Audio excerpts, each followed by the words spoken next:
দেবগুরু বৃহস্পতি 11ই মার্চ 2026 মার্গী গতিতে ফিরছেন।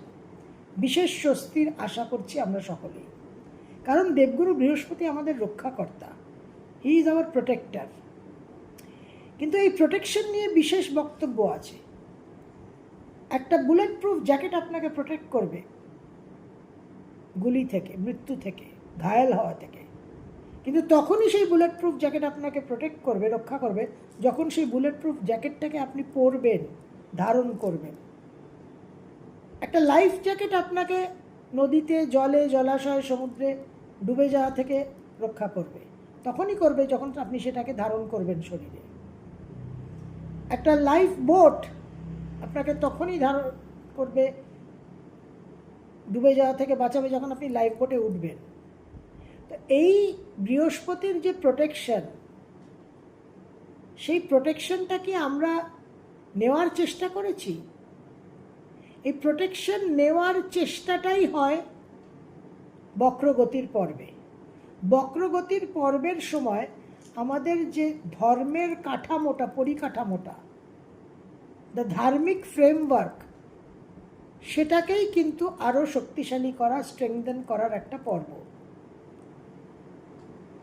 বৃহস্পতি ধর্মের কারক গ্রহ, ধৃধাতু, যা আপনাকে ধারণ করে।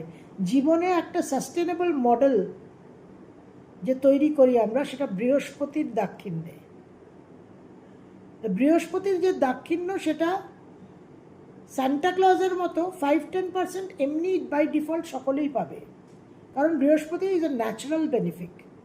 কিন্তু ওই 5-10%-এর উপর কিন্তু হবে না সেটা, কারণ এটা সাবসিডি, এটা অনুদান। সাবসিডিটা কিন্তু 100% হয় না, সাবসিডি একটা মিনিমাম হয়। তো এই যে প্রোটেকশনটা বৃহস্পতি আমাদের দিয়ে থাকে, সেই প্রোটেকশনটা পাওয়ার, গ্রহণ করার সময় হচ্ছে এই বক্রি ফেজটা। প্রোটেকশনটা কি হয় না, আমরা নিজেদের পরিপক্ক করি, পরিণত করি, বিকশিত করি এবং প্রস্তুত করি, যাতে আমরা জগৎ সংসারে, যুদ্ধ সংগ্রামে জয়ী হতে পারি। এবং বৃহস্পতির উইজডম, প্রজ্ঞা, জ্ঞান আমাদের সঠিক কর্ম করতে প্রেরিত করে। বৃহস্পতির জ্ঞান না থাকলে সঠিক কর্ম হবে না, কর্ম অশুভ হবে। সেখান থেকে কিন্তু শনির ঘণ্টা বাজবে। তো হরে দ্বারে দেখা যায় যে শনির হাত থেকেই কিন্তু বৃহস্পতি আমাদের রক্ষা করছেন।